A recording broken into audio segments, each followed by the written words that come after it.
Shalom, shalom, shalom. Bonjour à vous ce matin. La lumière n'est pas bonne, il y a trop de soleil. J'ai dû fermer les rideaux pour parler à quelqu'un.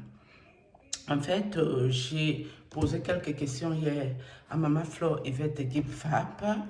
Franchement, vous avez été tellement réactif. J'aime ça. C'est mieux comme ça. Pour moi, ça me fait du bien. Des personnes m'ont mis des versets bibliques. Et il y a un ami là, lui, je crois qu'il s'appelle lui, qui m'a envoyé des vidéos que nous allons écouter ici. Si la femme peut prêcher au pupitre, nous allons écouter sa vidéo. Mais en passant, je vais lire un verset biblique ici que j'ai trouvé. Ok. Attendez, c'est 1 Timothée 2, 12.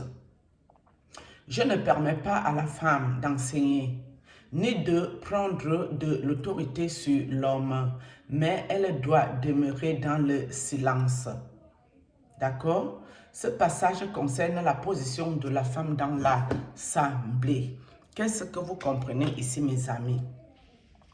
Que la femme ne doit pas prêcher au pupitre, c'est ce que moi je comprends, ni de prendre l'autorité sur les hommes. Et ce verset biblique ici nous dit qu'une femme, si ton mari est pasteur et toutes les affaires que vous connaissez, la femme doit rester dans l'ombre et aider son mari dans le ministère, un peu comme j'ai fait avec le prêtre. D'accord? J'étais dans l'ombre, cachée, mais j'ai géré son église et personne ne me connaissait. Dans le sens où j'ai géré ses humeurs, j'ai géré ses homélies, j'ai géré qu'il ne déconne plus devant les gens. Parce que quand j'étais arrivée dans cette église, et qu'ils viennent vous dire que je suis folle, mais ce monsieur se comportait à l'église comme s'il n'allait pas bien dans sa tête. Il réglait tous ses comptes dans l'église. Il criait sur les fidèles. Il les engueulait. Parce qu'ils doivent mettre les prières dans les forums forcés. À cause que c'est Dieu qui leur donne tout. Donc, ils sont obligés de mettre des prières. Mais sauf que, si tu obliges quelqu'un à aller mettre des prières et que ça ne vient pas de son cœur, Dieu, il s'en fout de ça. Parce que ça, là seulement, Dieu, il voit que tu mets ça forcé. Tu ne mets pas ça parce que de bon cœur pour Dieu. Nous sommes d'accord? Donc, pour moi, le travail de la femme dans l'église, c'est être en solo pour gérer son mari qui est devant. Et en plus de surcroît, elle peut lui prodiguer les conseils. Elle peut être dans l'assemblée des bonnes femmes. Genre, une femme qui a des problèmes de couple, elle peut conseiller la femme en solo. Genre, elle peut conseiller les femmes comment gérer leur foi, comment gérer leur ménage. Mais ça, c'est une réunion qui se passe en solo, dans une petite salle à côté. C'est ce que moi je comprends. Mais des femmes qui se lèvent, qui prennent le micro, quand ces femmes-là entrent dans l'église, même les vieux papas, les vieilles mamans doivent se lever, se prosterner, se faire genuflexion. Excusez-moi, là il y a un problème. Là je ne sais pas si nous sommes toujours dans Dieu. Je ne sais pas si quand Dieu arrivait dans les assemblées, certes, ceux qui voulaient aller baiser ses pieds, c'était leur choix de vie. Mais Dieu ne demandait rien à personne. Mais si tu arrives comme un chef d'État, acclamé de tous, avec les gourous autour de toi, les gardes du corps, moi je croyais que quand tu avais Dieu, c'est les anges du ciel qui sont autour de toi pour te protéger. Moi, je ne savais pas qu'avec Dieu, il faut la garde rapprochée sur ça. Ça, je ne connaissais pas. Peut-être que Jésus avait sa garde rapprochée. Mais on nous dit aussi ici que Jésus, quand on voulait aller au Kappa, il disparaissait.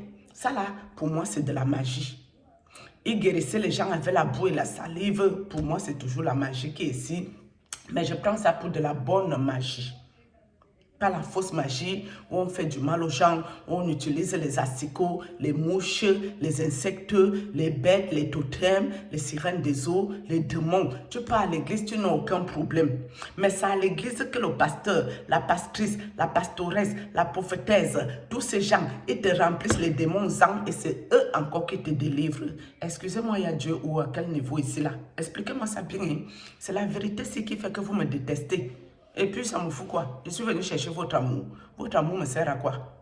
Moi, je m'en fous de vous. Hein? Le jour là, que Dieu va me rappeler à lui, moi, je vais être à la droite du Père. Et cette droite du Père veut que je vous dise la vérité vraie. Écoutons, mon ami, ce que tu m'as envoyé ici, lui, ça ne me dit pas que la femme doit prêcher. Hein? Dieu a fait ses miracles sur les gosses, les femmes de la Bible si. Mais il n'y a aucune femme ici qui prend le micro pour aller prêcher. Hein. Marie-Madeleine ou c'est qui allait à la tombe ici pour annoncer les nouvelles. Elle ne prêchait pas. Hein. Elle annonçait que la nouvelle que oh, il s'est ressuscité, il est sorti là-bas de la tombe. J'étais là-bas ce matin. Elle allait prêcher devant les yeux des gens. Donc vous les femmes qui faites le cinéma si, arrêtez-moi ça. Parce que le jour du jugement, mes amis, ouais, nous serons beaucoup qu'en enfer. Hein. Dieu doit encore réserver d'autres pistes parce que si l'enfer n'est pas énorme, il faut que Dieu mette encore des enfers un peu de beaucoup partout. Parce que nous qui vous parlons ici, mes amis, nous serons comme ça en enfer, versés, waouh. Mais moi, je ne serai pas moi en tête. Hein. Moi, je ne fais pas moi, maman, pastrice. Moi, je vous parle que de Dieu. Je ne vous demande pas la dîme, l'action de grâce. Moi, je ne vous escroque pas, moi. Mais ceux qui vous escroquent aussi, en tant que pasteur, pastrice, pastoresse, prophète, prophétesse, eux seront devant. Hein. En enfer, là-bas, ils seront que devant nous. Nous, les Kukuningali, nous, les gens qui parlons seulement pour vous faire du bien, nous, si on n'a pas bien fait, on sera que derrière eux, en train de les suivre qu'en enfer. Vous croyez que les gens s'y vont finir où, mes amis?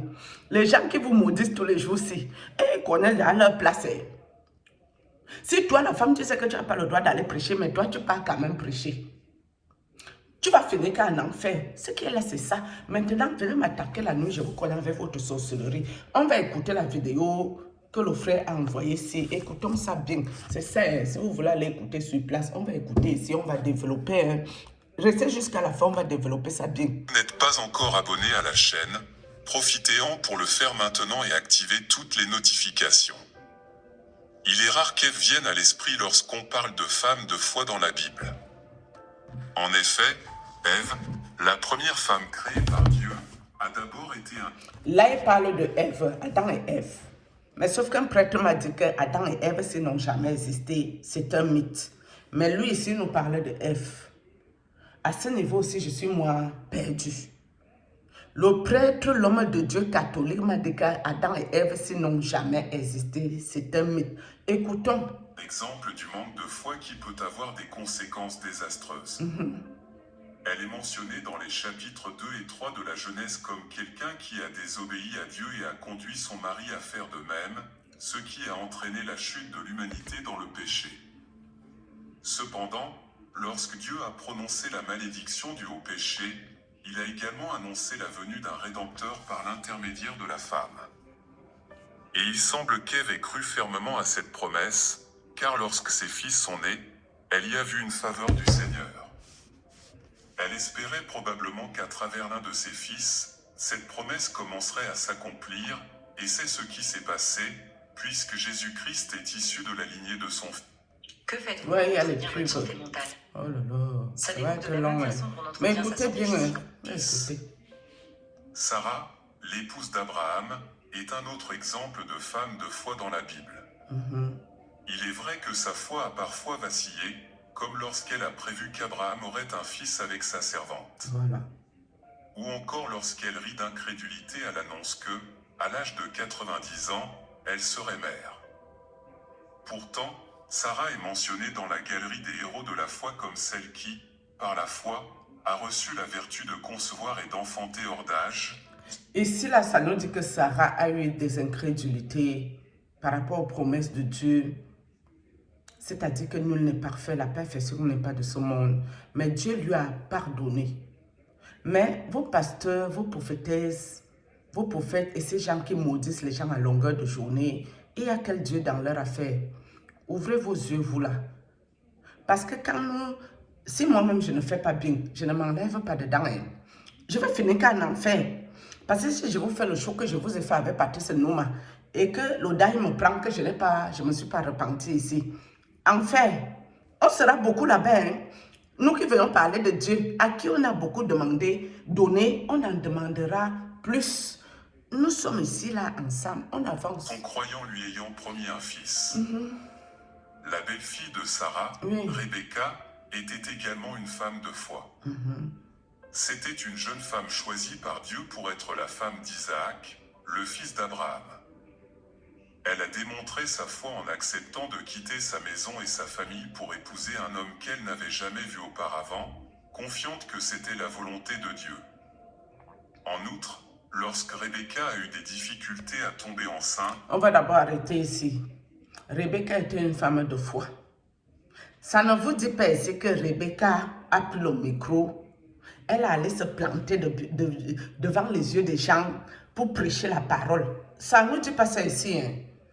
Lui, il faut bien m'expliquer l'affaire, c'est qu'en commentaire, où tu m'appelles, j'ai donné mon numéro hier, tu m'expliques l'affaire, c'est très bien. Parce que jusqu'ici, ça ne me dit pas qu'est-ce qui permet aux femmes de se planter au pupitre devant les yeux des hommes et les femmes et les vieilles mamans et tout, pour prêcher la parole de Dieu. Si moi, je n'ai toujours pas vu le verset, avançons. Elle a prié Dieu pendant 20 ans et a été bénie avec des jumeaux, Jacob et Ésaü. Rachel et Léa, les belles-filles de Rebecca, sont également des femmes de foi. Femmes de foi. Bien que loin d'être parfaite, Rachel était la bien-aimée de Jacob, voilà. Mais elle était stérile, tandis que Léa, bien que...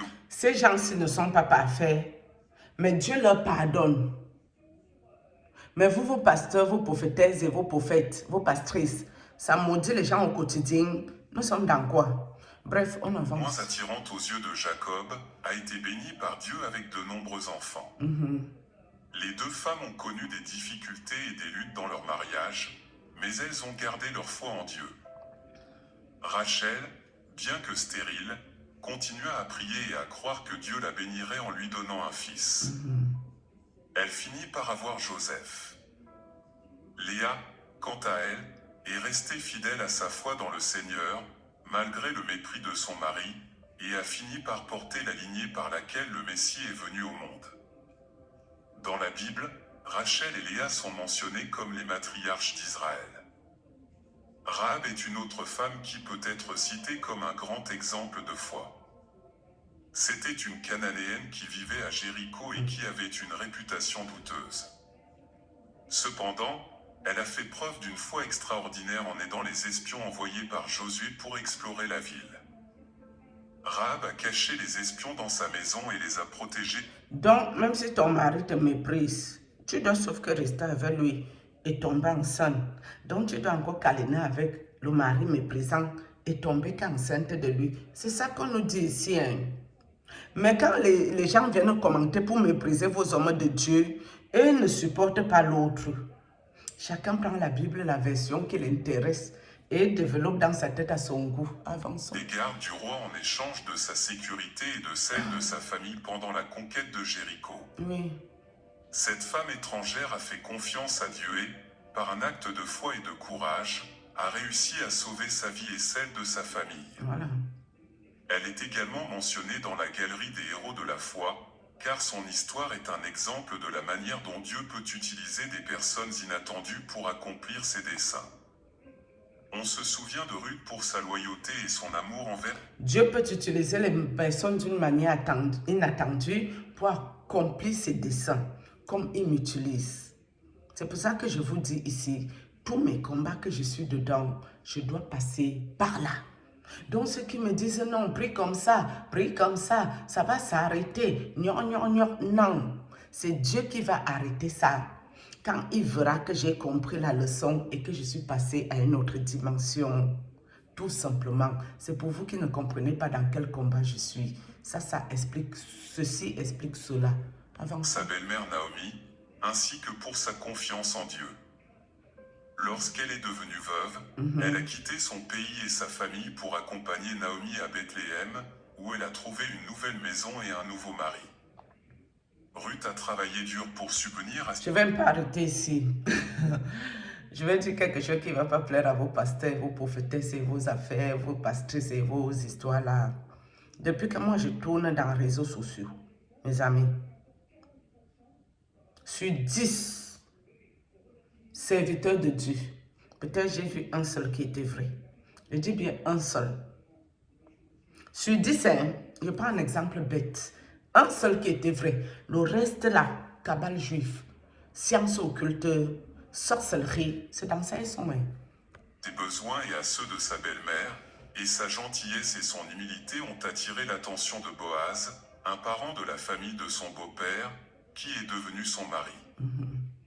L'histoire de Ruth montre que la foi peut conduire à des bénédictions inattendues et que la bonté et la loyauté peuvent être récompensées. Voilà. Ruth était l'ancêtre du roi David et, par conséquent, du Seigneur Jésus-Christ. Déborah était une dirigeante. Celui qui m'a écrit Ruth, que Ruth était une femme de l'église, de la foi, machin. Ruth, ici, on ne nous dit pas qu'elle a prêché quelque chose au pupitre. L'homme nous parle qu'elle a eu la foi en Dieu, et elle a eu les bénédictions et toutes les affaires. C'est de ça que ça parle ici. Ça ne parle pas qu'elle partait prendre la dîme de quelqu'un, l'action de grâce, l'offrande, et être le chef de qui que ce soit. Excusez-moi, ouvrez vos oreilles, ouvrez vos yeux spirituels. Soyez spirituels. Parce que quand vous dites la vérité, vous n'écoutez pas les gens qui sont vrais. Vous écoutez les conneries ou vous allez finir en enfer. Parce que même vous qui écoutez les gens, c'est enfer. Une prophétesse et une juge du peuple d'Israël. Déborah. Elle est considérée comme un exemple de foi parce qu'elle a fait confiance à Dieu et à sa sagesse pour guider son peuple dans les moments difficiles. Voilà. Déborah a fait preuve de courage en accompagnant les troupes d'Israël dans la bataille contre les Cananéens, se fiant à la protection et à la direction de Dieu. Elle a également fait preuve d'humilité et de confiance en Dieu en lui chantant un cantique de louange, au lieu de se vanter de son propre leadership. L'histoire de Déborah nous rappelle l'importance de faire confiance à Dieu en toutes circonstances et de rechercher sa sagesse pour guider nos actions et nos décisions. Nous pouvons également... L'histoire de Déborah, qui était juge et prophétesse. Déborah ne partait pas prêcher au pupitre. Déborah avait les messages venant de Dieu et elle les transmettait aux concernés. D'accord? Déborah, n'est jamais allée prêcher au pupitre parce que j'ai bien écouté son affaire, mais c'était une guerrière. Nous sommes d'accord ici. Réfléchissez bien avec votre cerveau et arrêtez-moi vos affaires. Prenez votre Bible, étudiez la Bible. Si vous n'avez pas compris, implorez l'Esprit Saint de vous donner la compréhension des Écritures que vous lisez. C'est important. Personne ne peut prier pour toi mieux que toi-même. Personne ne peut te délivrer mieux que toi-même. On ne vous le dira jamais assez. Écoutez. Anne, la mère du prophète Samuel, qui a prié avec ferveur pour avoir un fils pendant des années, même lorsque sa rivale, Penina, se moquait d'elle pour sa stérilité. Finalement, Dieu a répondu à ses prières et a exaucé le désir de son cœur, en donnant naissance à Samuel, qui est devenu l'un des grands prophètes d'Israël. La prière d'Anne est un exemple pour nous tous de la manière dont nous pouvons faire confiance à Dieu et demander ce dont nous avons besoin. Enfin, dans l'Ancien Testament, nous pouvons encore parler d'Esther, qui a été choisie comme reine de Perse. Lorsque le prince Haman a projeté de détruire tous les Juifs, elle a courageusement demandé au roi d'intercéder en faveur de son peuple. Elle a demandé au roi d'intercéder en faveur de son peuple. Elle n'est pas allée prêcher au pupitre. Elle n'avait qu'approcher le roi sans y être invité pourrait lui coûter la vie, mais elle a fait confiance à Dieu pour la protéger et a utilisé sa position pour sauver son peuple. Dans le Nouveau Testament, il convient de mentionner Marie, la mère de Jésus. Sans aucun doute, Marie est un exemple d'humilité et de soumission à la volonté de Dieu. Humilité et soumission à la volonté de Dieu. Donc ça veut dire qu'un homme de Dieu, une femme de Dieu doit être même soumis aux fidèles. C'est ça que je comprends ici. Mais ces gens-là, c'est les chefs. C'est eux-mêmes qui sont devenus Dieu. Omniprésent, omnipotent, omniscient dans la vie d'autrui. Arrêtez-moi tout ça. Et vous qui allez m'attaquer là, moi et vous connaissez avec votre sorcellerie, moi je parle la vérité pour Dieu. On avance. Avec foi et courage, elle a accepté l'appel de Dieu à être la mère du Sauveur du monde et s'est pleinement confiée à sa providence. Dans son chant de louange, elle a exalté la grandeur de Dieu et reconnu sa propre petitesse. Marie a joué un rôle important pendant le ministère terrestre de Jésus, en le soutenant et en l'accompagnant dans son voyage. Une autre femme de foi que nous pouvons mentionner est Marie-Madeleine, connue comme disciple fidèle de Jésus et témoin de sa résurrection. Quand Dieu te choisit, c'est pour servir et non pas pour être servi. C'est ça que moi je comprends. C'est comme si moi Dieu m'a choisi, il m'utilise pour sa plus grande gloire. Et puis je vais venir m'asseoir ici pour qu'on vienne moi me servir, qu'on vienne me vénérer, qu'on vienne m'honorer. Moi qui? Je suis qui dans la sauce, mes amis? Je suis qu'une pauvre petite personne que Dieu utilise. Hein? Moi quoi? Je suis qui? Enfin. Elle a fait preuve d'une foi inébranlable dans le Christ, en suivant ses enseignements et en restant fidèle jusqu'au bout. Ouais, les pubs. Oh.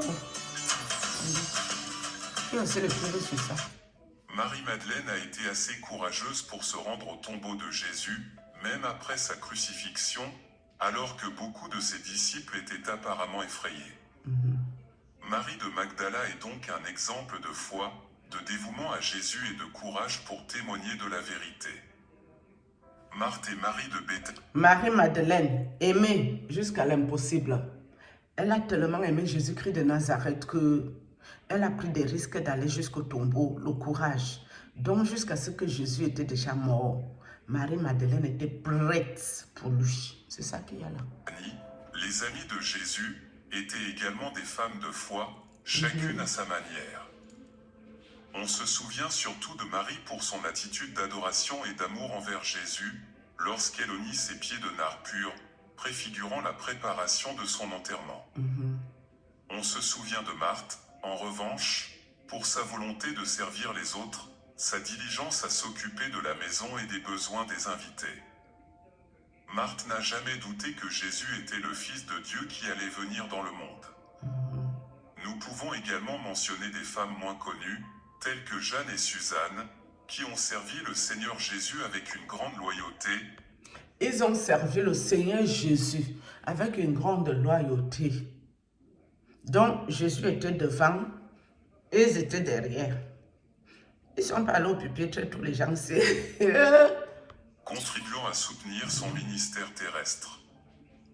Il y a aussi des femmes anonymes, comme la Cananéenne qui a cherché de l'aide pour sa fille et qui, bien que d'abord ignorée, a persévéré, recevant les louanges de Jésus pour sa grande foi.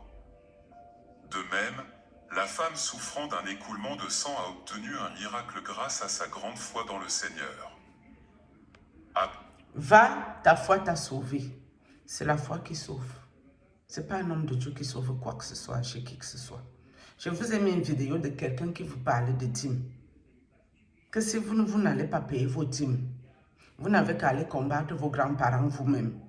Parce que ce n'est pas à lui d'aller les combattre. Moi, je croyais que nous tous, on invoque Jésus-Christ de Nazareth, Dieu qui est assis dans le ciel là-bas pour venir combattre pour nous, qui nous envoie les anges et toutes ces affaires-ci pour nous protéger.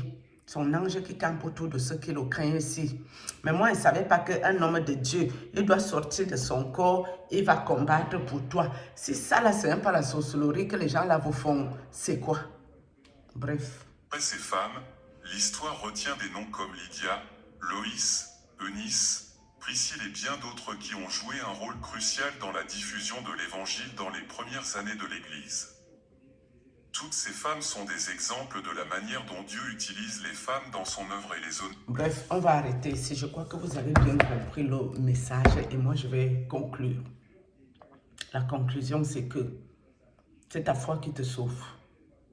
Aucun être humain comme toi ne peut te sauver. Certes, il y a les gens qui sont plus ouins que d'autres. La personne peut t'accompagner pour t'apprendre à comprendre mieux la Bible, pour t'apprendre à prier par toi-même, pour te débarrasser des choses qui te dérangent. Parce qu'il faut comprendre quelque chose. Si on va là-bas te délivrer d'un démon qui te dérange, et que toi-même tu ne pries pas pour pas que le démon là revienne, quand il va revenir là, il ne vient plus seul, hein. Il ramasse les copains, il vient. C'est ça qu'il y a là. Hein. Donc vos délivrances que vous cherchez à tuer, ça ne sert à rien. C'est votre relation avec votre Dieu qui doit être qui doit primer dans votre vie. Vous avez quelle relation avec Dieu? Il y a les gens, ils se lèvent, ils partent voler le mari d'autrui, ils prennent encore le toupet, ils passent s'asseoir qu'à l'église pour être délivré de la coépouse qui le persécute. Tu n'as pas encore remis le mari d'autrui que tu as volé. Mais toi, tu appelles Dieu qui est juste, un Dieu de justice, pour que lui vienne te délivrer quoi sur ça? Quand le mari de Trouille vient, tu dois prier que Seigneur Jésus, viens-moi en aide, que je ne tombe pas dans la mauvaise tentation aussi. Parce que le temps que tu arraches le mari de Trouille là, ça te perd le temps. Le temps que peut-être Dieu a mis ton mari quelque part. Toi, tu es en train d'aller discuter les maris des gens avec ta méchanceté et ton mauvais cœur pour aller détruire la vie de la famille d'autrui là-bas. Là.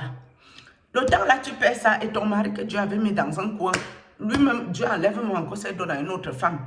Donc, le temps que tu vas finir la bataille d'arracher le mari d'autrui ici, quand tu vas revenir dans le bon sentiment, ta part de mari que Dieu avait mis n'est plus là.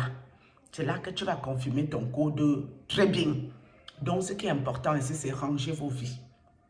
Ayez une bonne relation avec votre Dieu. C'est ça le plus important. Vous avez quelle relation avec Dieu? Faites les bonnes œuvres. Parce que quand tu vas payer ta dîme chez quelqu'un qui ne meurt pas de faim, alors qu'il y a les orphelins qui souffrent, tu prends l'argent, tu mets dans l'argent.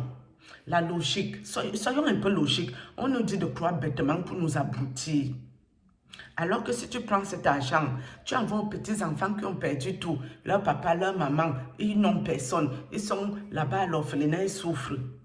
Tu seras quand même beaucoup plus béni si tu fais cette œuvre-là de bon cœur que de ramasser toi ton argent, donner à par pasteur, par pasteuse, maman prophétesse, maman pastrice, maman toutes ces affaires. Et puis même maman pastrice va ramasser ton argent, elle va s'habiller bien, elle va mettre une belle perruque pour encore bien te narguer.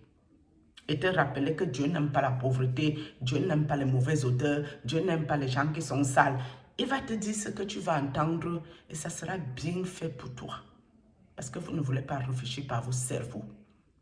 D'accord? Et je vous dis que moi, je passais par vos conneries là. Daddy, daddy, oh mon papa, oh mon père, oh le père, malchance. Le père de qui? Il m'a accouché comme celui-ci. Regarde-moi ceci. Shalom, dis donc, je suis parti.